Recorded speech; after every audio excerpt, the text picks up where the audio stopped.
Hello students, quantum physics में आज हम पढ़ने वाले हैं ड्यूअल नेचर ऑफ मैटर के बारे में।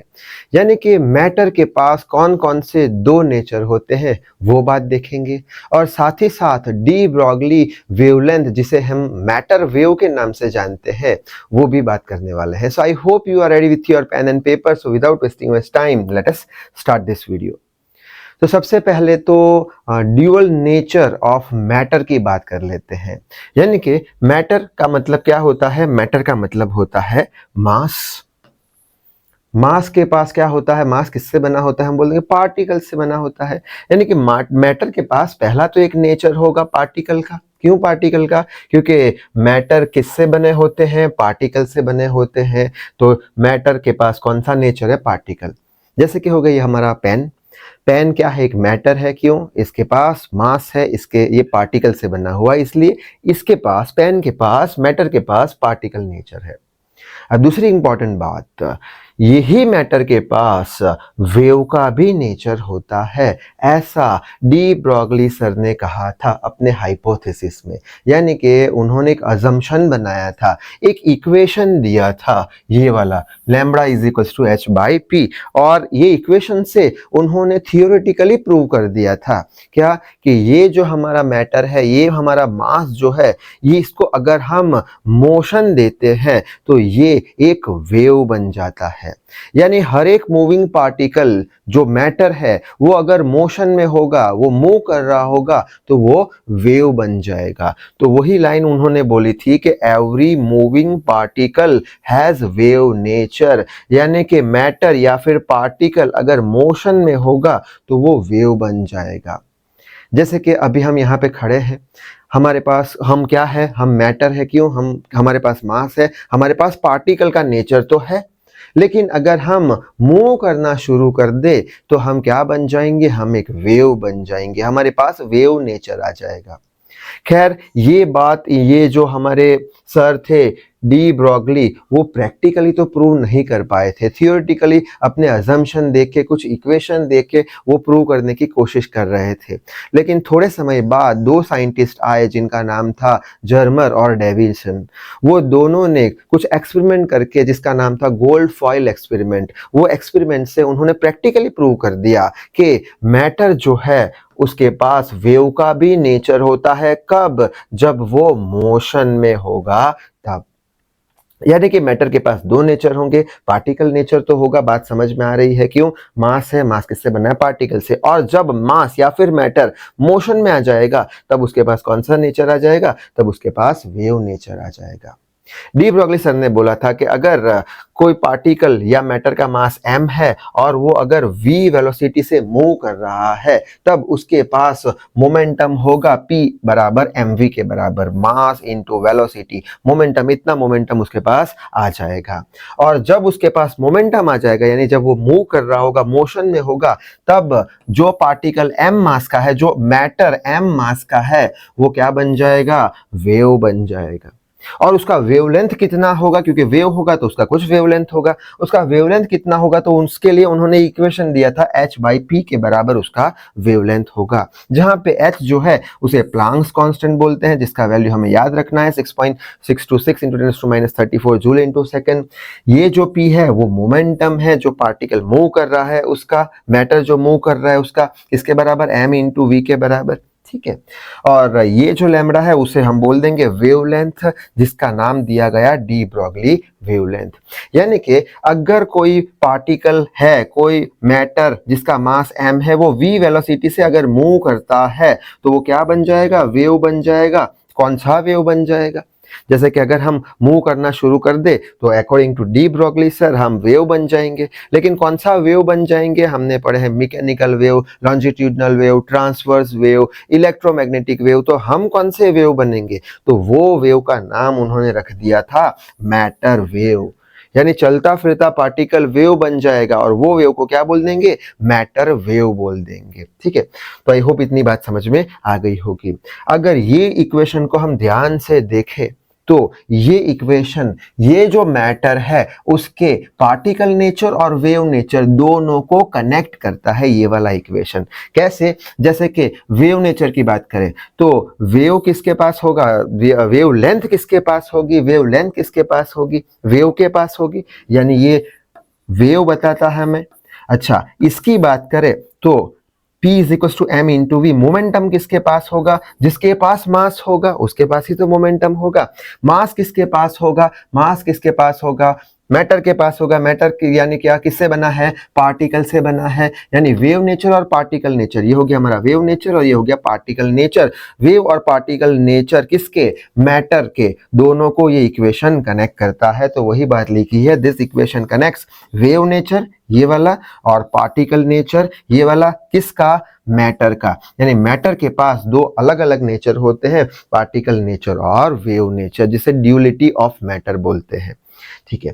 दूसरी एक इंपॉर्टेंट बात, ये जो इक्वेशन है ये इक्वेशन एलिमेंटरी पार्टिकल के लिए अच्छा होल्ड करता है, अच्छे से साबित होता है। वही लाइन लिखी है, this equation holds good for elementary particle. Elementary particle यानी छोटे छोटे पार्टिकल, इलेक्ट्रॉन प्रोटॉन की बात कर रहे हैं। जबकि ये इक्वेशन जो है वो मैसिव पार्टिकल के लिए इतना अच्छे से होल्ड नहीं कर पाता, इतना अच्छे से साबित नहीं हो पाता। वही लिखा है, can not hold good for massive particle. Massive particle के लिए इतना हमें इतना पता नहीं लगाएगा, लेकिन एलिमेंटरी पार्टिकल के लिए सटीक आंसर देगा। एज फॉर एग्जाम्पल, जैसे कि मैसिव पार्टिकल के लिए अच्छा होल्ड नहीं करता। सपोज मान लेते हैं कि ये वाला इक्वेशन लिखते हैं, लैम्बडा इज इक्वल्स टू, ऊपर क्या है h, h का वैल्यू कितना है 10⁻⁻34, समझाने के लिए इतना ही लिया है, डिवाइड बाई p, mv के बराबर। मैसिव पार्टिकल की बात करें, हमारी बात करें, हमारा मास कितना होगा, max to max suppose 100 kg consider कर लेते हैं। v कितना होगा हमारा, सपोज कर लेते हैं 10 मीटर से ज्यादा तो क्या ही भाग पाएंगे हम, ठीक है, 100 भी ले सकते हैं। यहाँ पे नीचे कितना हो जाएगा 10⁻⁻34, नीचे हो जाएगा 10⁻³ हो जाएगा। ये हमारा 10⁻³ आ गया, ये ऊपर चला गया, तो लैम्बडा कितना हो जाएगा 10⁻³ ऊपर 10⁻⁻37 के आसपास कुछ आंसर आएगा। किस में, मीटर में आंसर आएगा। ठीक है, क्या इतना बड़ा, इतना छोटा वेवलेंथ हम मेजर कर पाएंगे? 10⁻⁻37, 0.000000, इतना छोटा वेवलेंथ हम मेजर कर पाएंगे? हम मेजर नहीं कर पाएंगे। लेकिन इतना जो है वेवलेंथ, हमारा इतना वेवलेंथ होगा, यानी हम अगर मोशन में आएंगे तो हम वेव बन जाएंगे, हमारे पास वेव नेचर होगा, लेकिन इतना वेवलेंथ हम मेजर कर पाएंगे नहीं। यानी कि ये इक्वेशन जो है इतना अच्छे से होल्ड नहीं करता, किसके लिए, मैसिव पार्टिकल के लिए। वहीं पे अगर हम एलिमेंटरी पार्टिकल की बात करें, एलिमेंटरी पार्टिकल यानी कौन सा, हमारा हो गया इलेक्ट्रॉन। इलेक्ट्रॉन के लिए इक्वेशन अप्लाई करते हैं तो लैम्बडा इज इक्वल टू क्या लिख पाएंगे, 10⁻⁻34 divided by p is equal to m into v. Mass कितना होता है इलेक्ट्रॉन का, शायद से याद होगा, -31 kg के बराबर, इंटू स्पीड कितना होता है इलेक्ट्रॉन का, करीब करीब लाइट स्पीड के आसपास 10⁻⁶। ठीक है, ये कितना हो जाएगा हमारा, यहां से मैं शुरू लिखता हूं, यहाँ पे 10⁻⁻34 ऊपर है, 10⁻⁻34 ऊपर है, डिवाइडेड बाय नीचे कितना हो जाएगा, -25 के आसपास, -25 के आसपास हो जाएगा। ठीक है, -25 के आसपास, ये ऊपर चला जाएगा तो कितना हो जाएगा 10⁻⁻9 या 10⁻10 के आसपास मिलेगा। ये 10⁻9 मीटर यानी कि नैनोमीटर।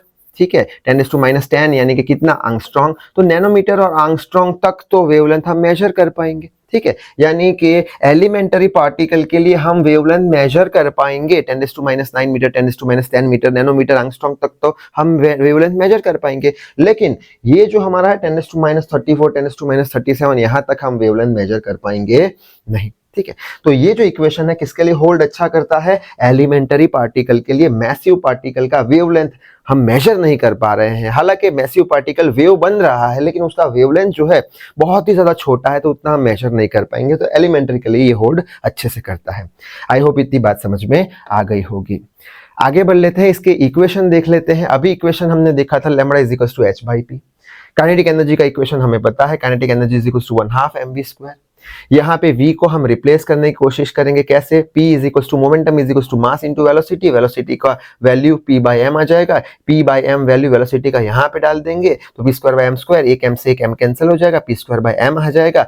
हमें ये इक्वेशन में p का वैल्यू रिप्लेस करना है, p का वैल्यू ढूंढना है, ये इक्वेशन में और डालना है यहाँ पे। तो p को सब्जेक्ट बनाओ, p square is equal to 2mk, तो p is equal to root 2mk। अब ये जो इक्वेशन जो है p का वो यहाँ पे रख देंगे, यानी इक्वेशन 1 हम कैसे लिख पाएंगे? इक्वेशन 1 हम कैसे लिख पाएंगे? ये वाला lambda is equal to h by p का वैल्यू ये रहा under square root of 2mk।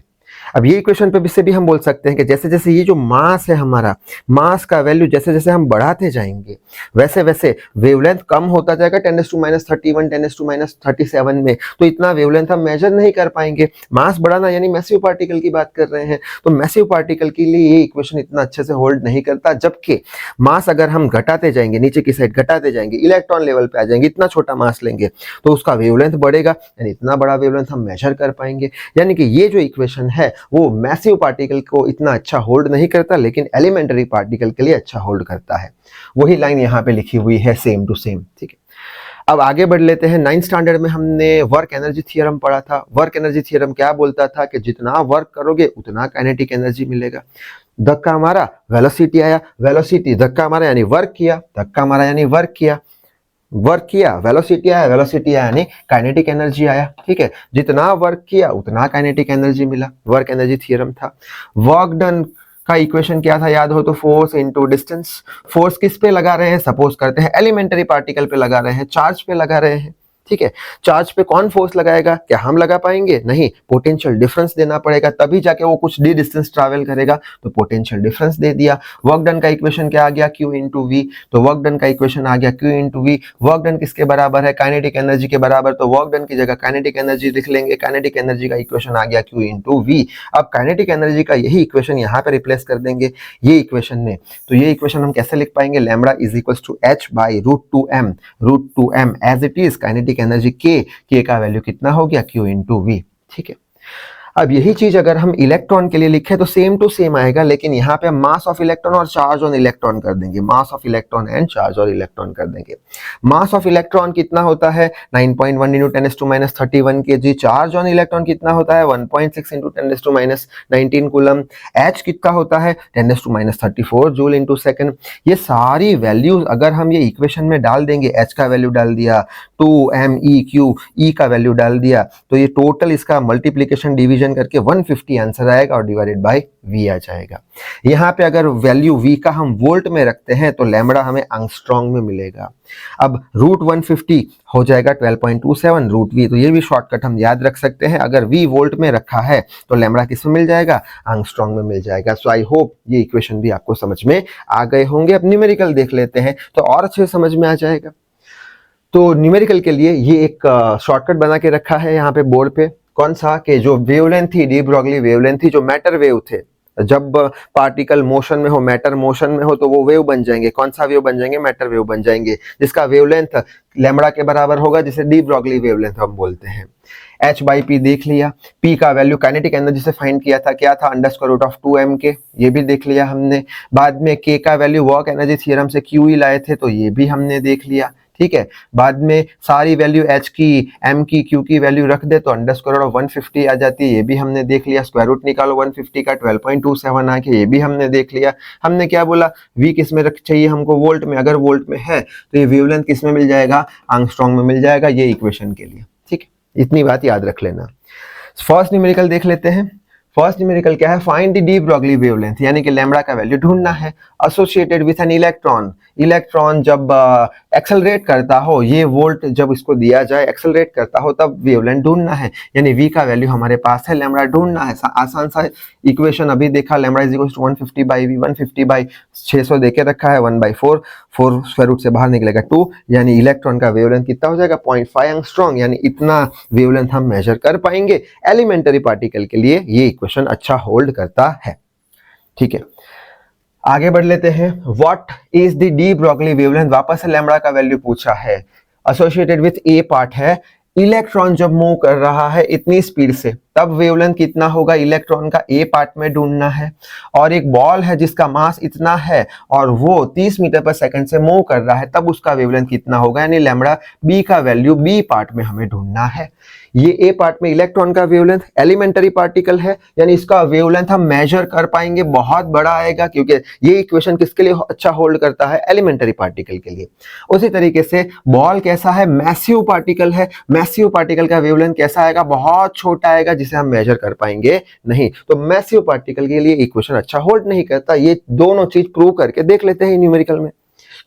तो ए पार्ट में इलेक्ट्रॉन की बात करें, इलेक्ट्रॉन का वेवलेंथ ढूंढना है तो h बाई पी कर लो। एच पी बराबर क्या होता है, अभी हमने देखा mv के बराबर।